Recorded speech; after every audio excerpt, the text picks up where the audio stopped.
Buenas tardes, fraternos. Yo nací el año en que se levantó el muro de Berlín, el año en que los rusos mandaron la primera nave tripulada. Nací en 1961. Hacemos la relación, ya el muro de Berlín ya después, ya estaba planeando hasta viajes a Marte. Tengo 62 años. Y realmente para mí es un placer y es una bendición poder compartir esta tarde un poco el testimonio de mi vida. Yo sé, como bien lo dijo Raúl, yo no tengo años de estar en FINEP, tengo meses de estar en FINEP, pero quiero también compartir de que el hecho de tomar la decisión de formar parte de esta organización es como un resumen de lo que ha ocurrido en mi vida y que se lo voy a compartir en una forma muy sucinta en esta tarde. Tradicionalmente, bueno, nosotros en Tegucigalpa somos 3 hermanos, hijos de un médico, de una enfermera, que como la mayor parte de las personas que se superan, pues nacen en condiciones bastante humildes, se han superado. Mi padre, pues un médico especialista, logró darnos pues lo más básico que puede tener una familia, una buena educación, pero sobre todo lo que sí recuerdo de mi padre, que falleció hace año y medio, era que a veces yo no entendía los mensajes subliminales que mandaba, y era que siendo médico, una profesión que cierto nivel se puede catalogar como una profesión en donde se podría decir que personas que reciben mucho dinero con sus honorarios, con su trabajo. Mi padre nos dio un ejemplo en ese entonces, y yo recuerdo en la niñez que él nos ponía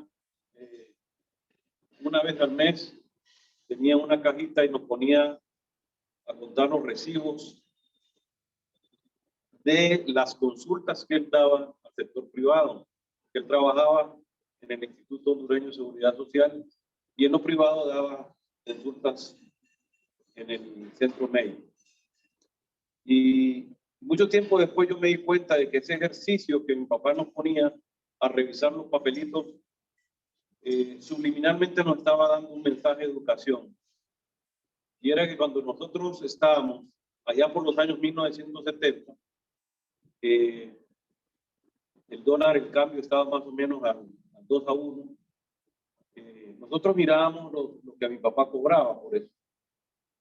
Y cuando nos dábamos cuenta de que había papelitos que decía cortesía, y había papelitos que decía 10 lempiras, había papelitos que decía 20 lempiras, había papelitos que decía 5 lempiras, yo con mi hermano le decía, mi papá realmente casi no cobra. Estamos hablando de que en 1970, ahora que diera 10 lempiras equivalía a $5. Y $5 hoy, si lo multiplicamos, que sería 100 lempiras total. Nos dimos cuenta mucho tiempo después de que mi papá era un fiel cumplidor del juramento de Hipócrates, en el sentido de que él se desvivía por las personas, por atender. De hecho, era el primero en ofrecerse en las situaciones conflictivas, cuando fue a la guerra en Nicaragua, fue a El Salvador. Estaba el primero que levantar la mano e ir a brindar los servicios médicos. Y eso fue un ejemplo realmente importante, porque cuando uno está niño es una esponja y le va forjando su carácter. Un buen ejemplo. Mi madre, pues, como la mayor parte de las mamás dedicadas a sus hijos, en ese entonces, pues, donde había una dependencia de que el padre era el que llevaba el sustento de la casa, mi padre un excelente proveedor. Y así nos fuimos criando durante todos los años de la juventud. No tuvimos situaciones extremas, mucho respeto. Realmente a veces contar cosas que no son extremas, porque a veces uno ve testimonios, escucha testimonios de situaciones extremas, pero tengo que decirlo, en mi hogar no habían situaciones extremas. y había un ambiente donde nosotros teníamos todas las condiciones para ser buenos ciudadanos. Fui educado pues en un colegio católico, con formación también cristiana, y así salimos y logramos graduarnos y empezar a escoger lo que íbamos a hacer en la vida. En el caso particular, yo quiero comentarles de que yo cuando mi nombre es Eduardo Antonio Pavón, que las siglas son EAP, y cuando miraba el bus de la Escuela Agrícola Panamericana, que es EAP, igual yo decía, ahí tengo que estar, ahí quiero estar. Y por accidente logré entrar a la Escuela Agrícola Panamericana, y fue por accidente porque yo entré acompañando a un compañero que me iba a acompañar a Choluteca a hacer el examen, lo acompaño y cuando estaba afuera del examen me dijo que estaba haciendo la instrucción y usted me está atrasando porque no entra. Me metió, hice el examen, el compañero que yo lo acompañé no pasó y yo pasé. Ahí empieza pues, una historia en donde yo empiezo a formarme en una de las mejores escuelas de agricultura subtropical, se puede decir de Latinoamérica, inclusive del mundo, y para mí fue un gran apoyo. Y mi padre siempre estuvo detrás de eso. Esto se los comento porque ahí se cumple el sentido de solidaridad de un señor, el hecho de poder preocuparse por la educación de sus hijos, de un señor, el ser un proveedor. Y esas son de los aspectos que uno cuando está pequeño, uno tiene que capitalizarlo y no se da cuenta. A medida que va pasando el tiempo, se va dando cuenta. Y es entonces donde, como dice en la primera ocasión, uno la tiene en la casa. Y yo puedo ratificar lo que la recibí con una excelencia. El hecho de que poder tener un hogar estable y poder tener una educación que me iba a permitir luchar en la vida. Ya estando pues en Zamorano, pues ya ahí empieza la parte de adulto de uno, en donde uno dice, y hago una pausa. Después de 60 años, yo me di cuenta de que yo, en mi cosmovisión, yo pienso que yo estaba equivocado. Y digo esto porque el hecho de estar reconociendo de que uno está equivocado porque cree que es buena persona, porque cree que es buen hijo, porque cree que es buen esposo, porque cree que es buen hermano, es buen compañero de trabajo, buen amigo, eso puede tender a confundir. Y es algo que lo digo con toda transparencia que a mí me ocurrió. Cuando estaba en el colegio, a mí me dieron el premio del mejor amigo, me regalaron una Polaroid, una cámara instantánea, y me nombraron el mejor amigo.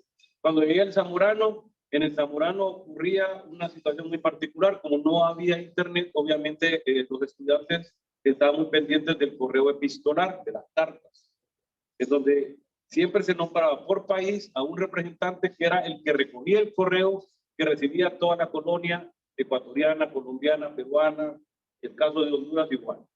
Y normalmente ponían en el correo al responsable del correo a una persona que no tuviera problema con nadie. En el Zamorano me eligieron el correo de Honduras, porque la verdad que yo me llevaba bien con todo el mundo. Y eso prueba lo que le estoy diciendo, de que yo me consideraba y trataba de aplicar el hecho de ser un buen compañero. Y así fue transcurriendo mi vida dentro de muchas situaciones en las que realmente yo puedo como señalar 5 etapas o 5 hitos en mi vida que yo hoy, después de estar 8 meses en FINEC, yo estoy haciendo un resumen y capitalizándolo para poder decir, esto fue un llamado de Dios. Cuando estaba en el Zamorano, yo estuve a punto de morir.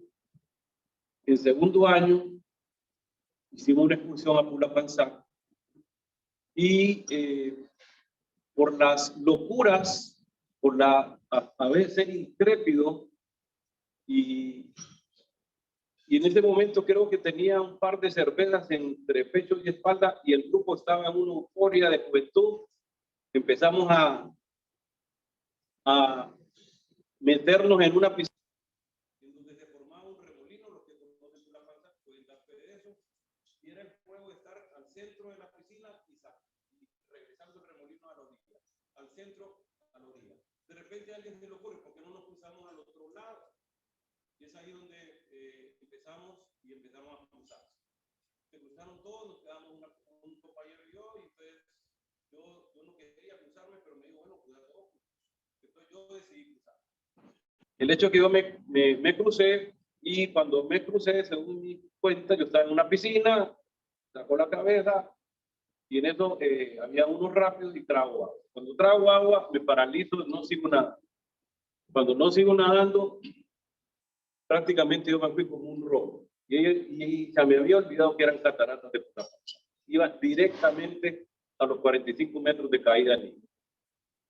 Yo no me di cuenta porque inconscientemente había tragado agua y estaba en el interior luchando por esto. Hasta que alguien me grita, cuidado que son las cataratas, empecé a nadar. Una voz me dijo así, entonces yo empecé, me acordé, son las cataratas, nadé y me crucé. Y quedé exactamente a 3,5 metros de caer y convertirme como en un electrolito, porque eran 45 minutos de pura piel. Ese es el primer mensaje. El primer mensaje que yo lo veo, lo vi como una experiencia en que Dios me dijo, no, todavía no es tu tiempo. Cuando fui a estudiar a los Estados Unidos me ocurrió algo similar con el agua, en una playa, caí en una depresión, porque íbamos en una playa en Florida, a un banco de arena, a 200 metros más adentro, donde 200 metros más adentro había otra playa, y decidimos cruzarnos en la depresión, y en eso había una pareja que estaba haciendo, pues, acariciándose, y por estar viendo la pareja acariciando, me tardé en esa depresión más de 10 minutos nadando, y cuando ya me di cuenta estaba cansado y quería llegar, me faltaban 60 metros para llegar, y yo sentí que ya no podía avanzar, estaba en medio de la depresión, me salía igual, avanzar o retrocederme. Entonces yo decidí mejor retrocederme, pero ya no tenía fuerza. Y cuando retrocedo, el cuerpo se me empieza a calentar, yo vi que ya no avanzaba. Hasta cuando yo pierdo de vista allá en la playa, se me empieza a anular la visión, y yo solo dije, Señor, me voy a sumergir, y si cuando yo salgo, nadie me agarra, yo me ahogo, porque ya no aguantaba. Me sumergí y empecé a nadar con todas las fuerzas. Yo solo vi mi mano salir del agua así, cuando iba cayendo, me agarró. Y me agarró un compañero que se había quedado atrás y que vio que yo estaba en esa situación, y fue el que me sacó. Segunda vez, y yo, después de mucho tiempo, dije, Dios todavía no quería que yo me fuera de este mundo. Cuando yo me caso, ocurre un tema de un llamado de atención. No sé si algunos de ustedes conocen lo que se denomina la enfermedad de Kawasaki. No sé si alguno tiene conocimiento sobre lo que es la enfermedad de Kawasaki. Y para resumir, les cuento que la enfermedad de Kawasaki, en historia clínica de Honduras, se habían dado 17 casos en toda la historia clínica de Honduras. ¿Se imaginan ustedes? Cuando hay un registro clínico, pongámosle a principios del siglo XIX, a la fecha, ¿cuánta gente, cuántas generaciones? No sé, podemos hablar de 50 millones de personas, 45 millones de personas, y de las cuales 17 habían tenido diagnóstico de Kawasaki. Era una proporción estadísticamente sumamente baja. Pues esto se lo comento porque cuando mi hija, que fue compañera del hijo de Raúl, resulta de que ella empieza con una conjuntivitis. La llevamos al pediatra. El pediatra le dio un tratamiento de conjuntivitis. A los 3 días, fiebre. A los 2 días adicionales, labios morados. Después ganglios inflamados. A la semana la volvemos a llevar. Bueno, a todo esto fuimos a donde un dermatólogo, fuimos a otro internista. Nadie podía dar cuenta de lo que tenía la niña. Cuando volvemos al primer médico, que era el pediatra, ella dice, esta paciente no es la que yo atendí, esta paciente es otra. Entonces él empezó a buscar, empezó a consultar y dijo, yo creo que esta niña, en la sumatoria de sintomatología, creo que esta niña tiene la enfermedad del síndrome de Kawasaki. Pero tiene que corroborarlo con la doctora. No voy a decir el nombre por respeto también, porque además que hizo un excelente trabajo. La doctora, vayan donde esta doctora, aquí está el teléfono, que la atienda hoy. Hacemos la llamada, eran las 8 de la noche cuando tengo que llamar a la doctora, con esa voz de angustia. Yo dije, por favor, Dios, que me conteste, a 8 de la noche, ni me conocía. Me contestó y le dije, doctora, tengo este problema, me remite el doctor tal y me está pidiendo que me comunique que usted es de las pocas o única persona que ha tratado la enfermedad de Kawasaki. Quiero corroborar y que usted me pueda ver a mi hija, si es posible, en este momento. No sé qué voz, no sé cómo escuchó la doctora esa desesperación que me dijo, véngase a las 9:30, ya tenía por Palmira su clínica, a las 9:30 de la noche, que fui con la niña, ya tenía 8 a 9 días, que estaba prácticamente en un trapito, calentura, desvanecida, no comía, total. Era una desconfiguración humana. Me dice, vamos a revisar, le hizo un análisis clínico y rápidamente dijo, disculpen señores, su hija confirmado tiene síndrome de Kawasaki. Y ya nos explicó, miren, siéntense, les voy a explicar, nos explicó, wow, para mí Kawasaki es como que digan Yamaha, Suzuki, que no había una aplicación que conociera qué era la enfermedad. Y lo peor de todo viene después, que dice, bueno, esta niña, si no se trata en 48 horas, esta niña puede morir. Para que entendamos un poco el Kawasaki, lo que ocurre con la arteriosclerosis es cuando se tapan los vasos capilares y hay una obstrucción de flujo sanguíneo. Con el Kawasaki es al revés, hay una dilatación de las venas y las arterias. Entonces lo que existe es un exceso de flujo al corazón de sangre. Y eso es lo que ocasiona situaciones complicadas. Tienen 48 horas y la única medicina que le puede controlar esa dilatación, ese Kawasaki, se llama gamma globulina. Y la gamma globulina no se encuentra en las farmacias. Era la otra variable. Tienen que esperar mañana que abran una droguería y se van corriendo a buscarla.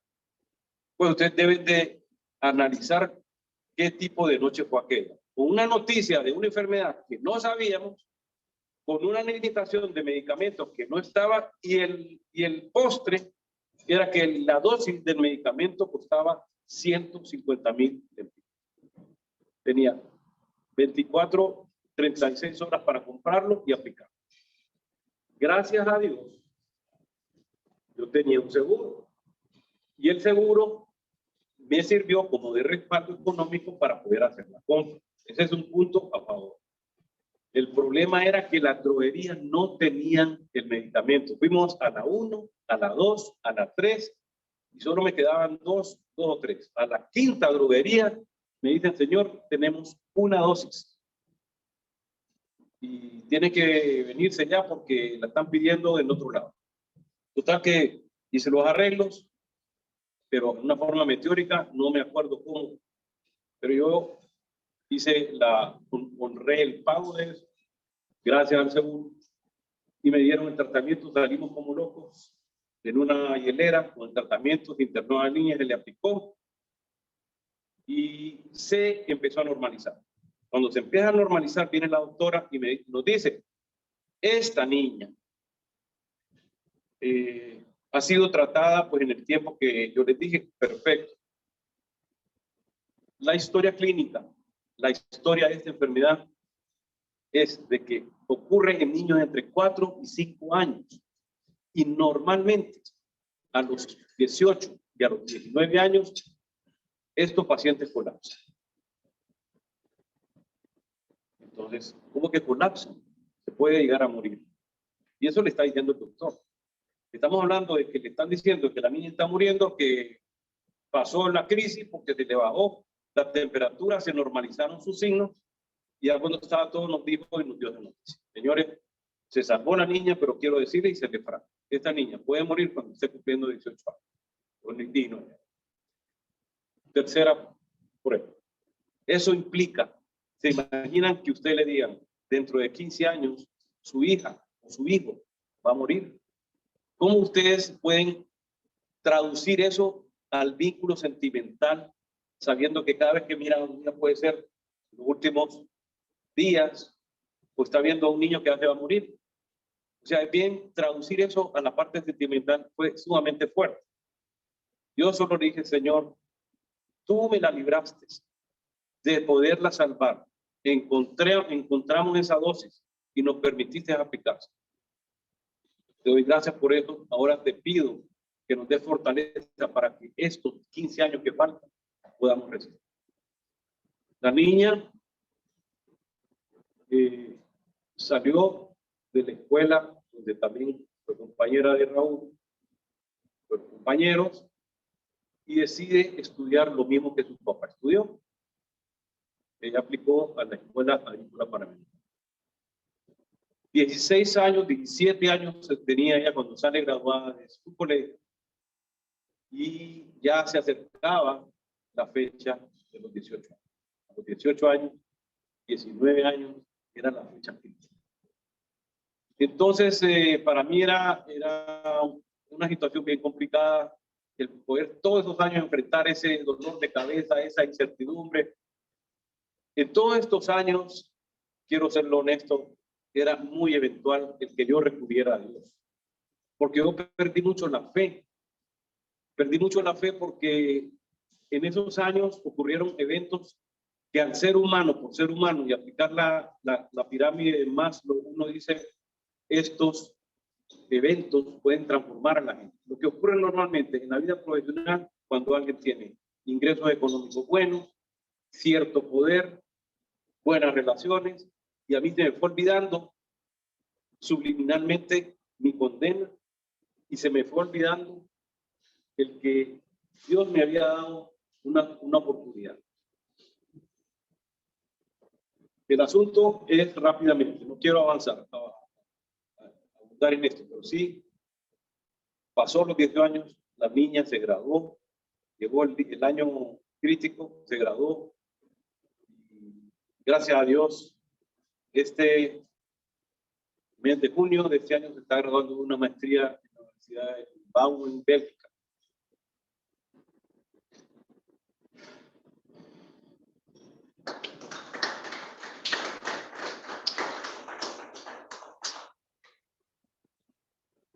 Fuerte.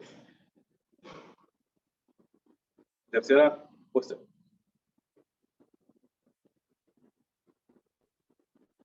La cuarta respuesta de Dios, yo me perdí un avión 3 días. Nadie sabía, una avioneta. Nadie sabía porque tomaría mucho tiempo explicarlo. Llegué con vida, salimos de un aeropuerto en una avioneta, 2 personas, de Texas a Tegucigalpa. Y salimos un 18 de diciembre. Yo tenía que estar el 19 de diciembre para las fiestas de Navidad. Y pasó el 18, pasó el 19, pasó el 20 y no apareció. Aparecimos 3 días después, nadie sabía nada. Un problema de comunicación, el avión se dañó.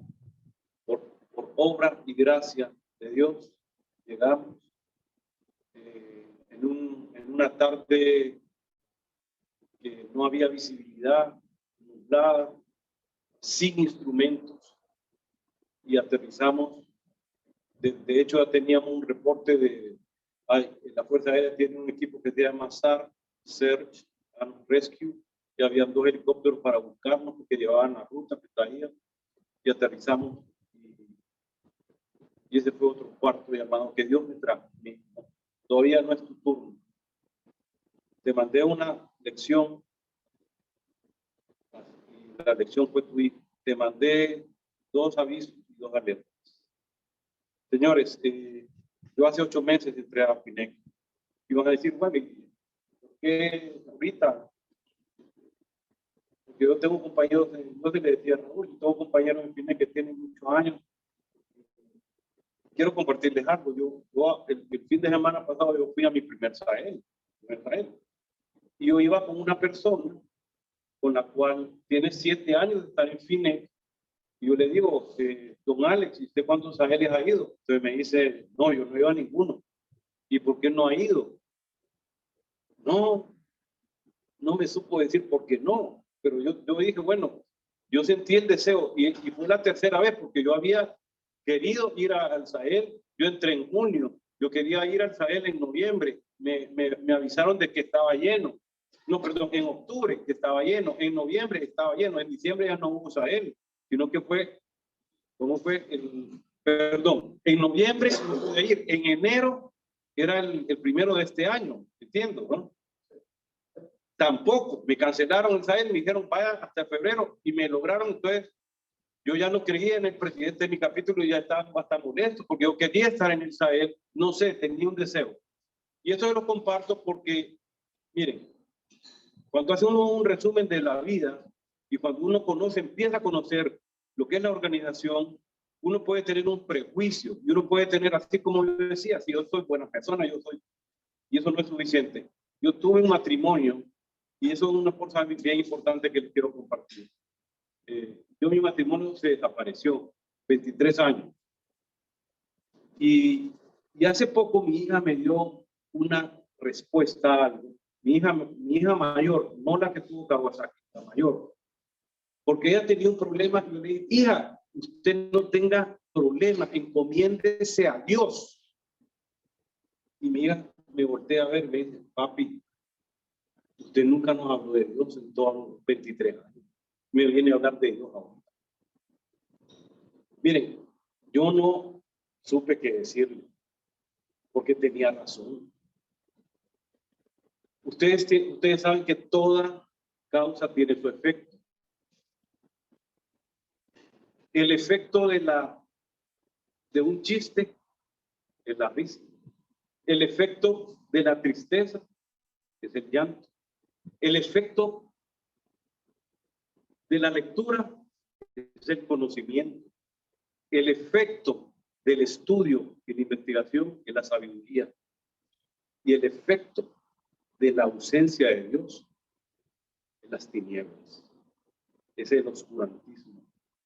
Es el vivir en la oscuridad, aunque esté rodeado de amigos, de carros, de viajes, de puestos, de todas las comodidades.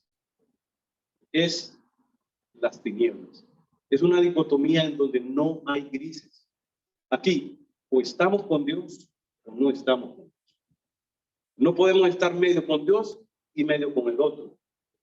O estamos o no estamos. No hay grises. Y mi matrimonio se fue a pique porque no había presencia de Dios. Y no había presencia de Dios por el pleito de que yo tenía una formación católica, mi esposa una formación evangélica.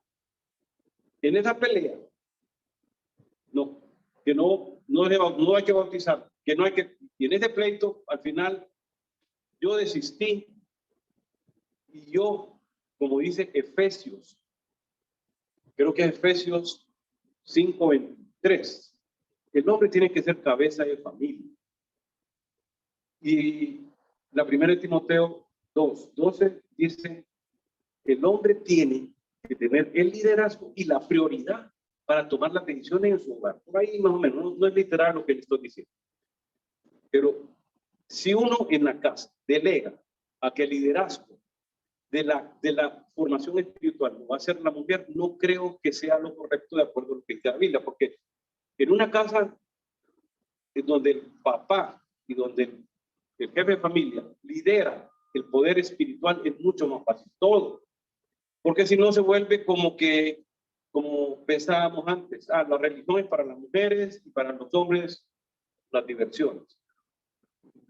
El sentido de la responsabilidad en que mi matrimonio se fue a pique, yo lo asumo, me da culpa, porque no asumí un rol. Cuando mi hija me dice, y usted papi me viene a hablar de religión de Dios, ahorita, yo me quedé así callado, no vengan, no hija, tiene razón. Yo tengo que hacer como después empezar a restaurar y a recuperar lo que yo he dañado. En todos estos años han pasado muchas cosas buenas, han pasado muchas cosas malas. He sido como cualquiera de todos ustedes. Aquí yo no tengo alitas ni me creo más porque estoy a los 8 meses dando testimonio. Pero les voy a decir algo. Fíjense que el día que yo fui al Sahel, a mí me impresionó ver a un montón, o sea, varios hombres. Bueno, primero yo no tenía la menor idea de lo que usaba él. Y en segundo lugar, cuando veo aquella cantidad de hombres que eran desde campesinos a gente que andaba en carros muy lujosos, gente promedio, gente de todo. Y entonces me llamó la atención eso. Dos, pero más me llamó la atención a los israelitas ver cómo transmitían ese poder del Espíritu Santo con la alegría de las alabanzas. Y es ahí donde yo dije, wow, este es un tema que fuerte. Y entonces yo cuando empiezo a oír las alabanzas y empiezo a ver que había un señor brincando y el otro, entonces yo siempre critico eso, porque a mí no, eso de estar show y eso no. Y entonces vi un señor dando saltos de alegría y yo le decía, bueno, ¿qué pasa? Yo solo cerré los ojos, y esto se lo comparto, yo cerré los ojos. Y de los 500 hombres que habíamos, 500 y un poco más, uno de los israelitas se vino dentro de la multitud. Yo estaba con los ojos cerrados y me toqué el pecho. Tú vas a obtener tu milagro. Y se fue. A mí me asustó porque me quedaron viendo así. Cuando él dijo eso, y yo sigo viendo la alegría de los israelitas con las alabanzas, ¿saben qué dije en mi interior? Cuando, no sé, sentí algo bien raro. A mí me gustaría estar ahí y me gustaría estar con un micrófono. Lo pensé rápido. Terminó ese día, eso fue el viernes. El día sábado siguen las charlas, eran 9 charlas. La tercera creo que era la de testimonio. Y a lo que ya han estado en Israel, obviamente hay el taller para enseñarle cómo dar un testimonio. Entonces nos dividieron en grupos y empezamos a dar micro testimonios. En mi grupo éramos 20 miembros y empezaron a que era voluntario dar micro testimonio. Entonces habló un señor, yo era el sexto, yo era el último. Yo dije, voy a hablar un micro testimonio, voy a tratar de aprender algo y decir, quitarme el miedo. Di mi testimonio y yo dije, bueno, lo dije. Cuando termina el tallercito, me dice el israelista, ¿cómo es que se llama usted? Eduardo. Eduardo, usted va a pasar al frente de los 500 hombres a dar su testimonio. Segundo llamado, yo decía estar con un micrófono de frente, pero no estaba planificado hacerlo. Ni ese día, ni esa mañana, estar conmigo. Ni lo hice programando para que me seleccionaran, para que fuera. No es posible. Entonces yo esto lo estaba soñando, pero yo estaba oyendo y dando mi testimonio y este israelí también, que yo tengo que dar testimonio frente a 500 personas. Entonces yo le dije, pero estaré preparado, le encomendé al Espíritu Santo. Bien, me encomendé al Espíritu Santo y conté mi testimonio. No quiero 5 minutos, creo, para terminar. Quiero decirles, miren, todo ha sido una secuencia de cosas. Hay muchas cosas que me gustaría, pero no hay tiempo, pero sí les quiero decir. El Espíritu Santo es real. Yo nunca había visto de que el viernes llevo un señor en silla de ruedas y el domingo salió caminando. Impresionante. Un señor llegó el viernes con silla de ruedas y el domingo salió. La silla de ruedas la iba empujando él. Y se los digo, no, o sea, porque no, esto está arreglado. Fíjense que los israelitas estaban filmando ese evento, 2 de ellos. Y después el señor Ricardo, no sé si lo conoce, el presidente de los Israel, Ricardo Vázquez, estaba comentando con Rivera, dándole gracias a Dios. Y el domingo, ustedes saben, no sé si hacen como una especie de U gigante. Y alrededor de la U están todos los miembros. Y, bueno, esto fue el sábado.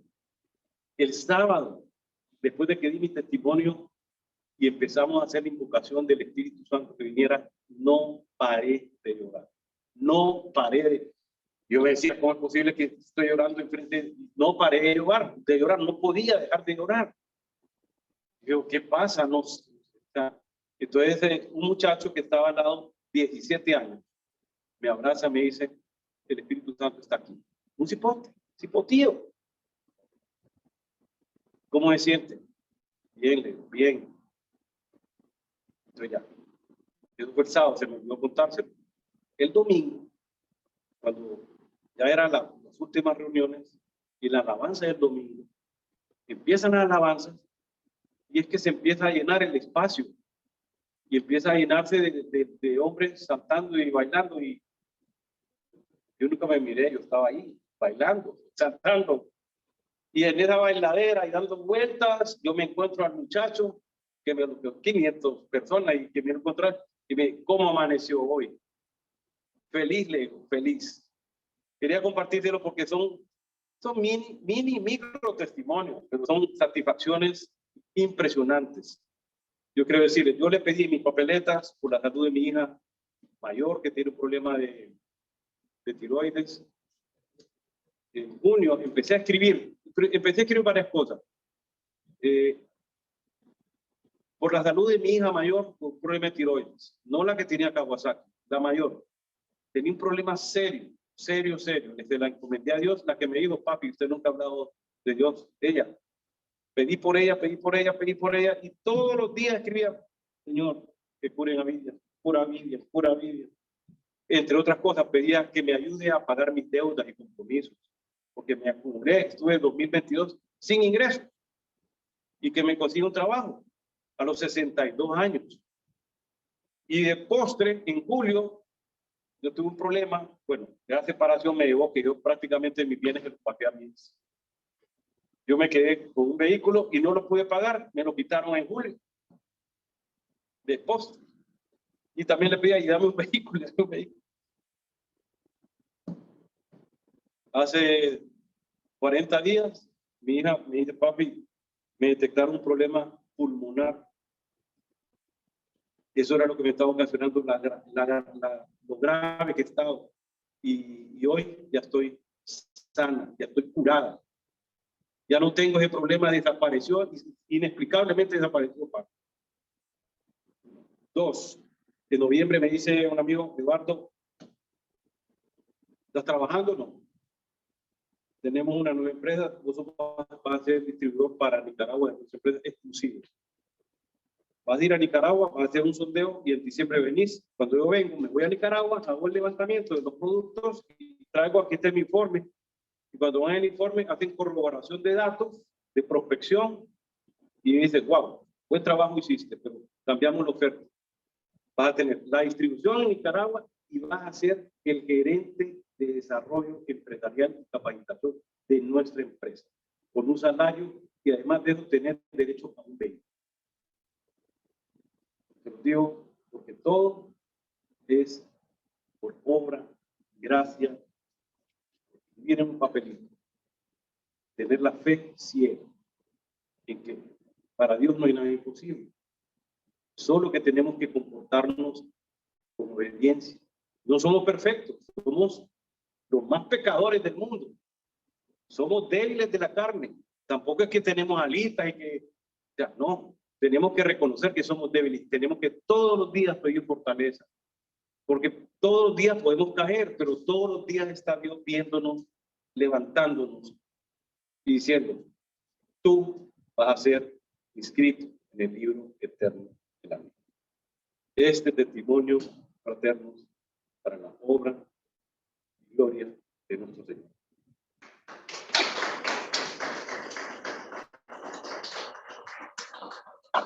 Solo quiero que ahí donde estamos inclinamos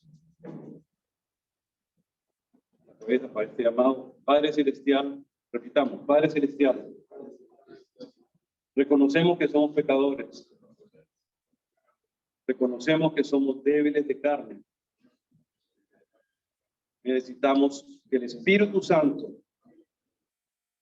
more en nosotros cada día. Te pedimos por nuestras familias, te pedimos por nuestros amigos, te pedimos para que nos hagas pescadores de hombres y que nuestra vida sea un testimonio irrefutable para poder inscribir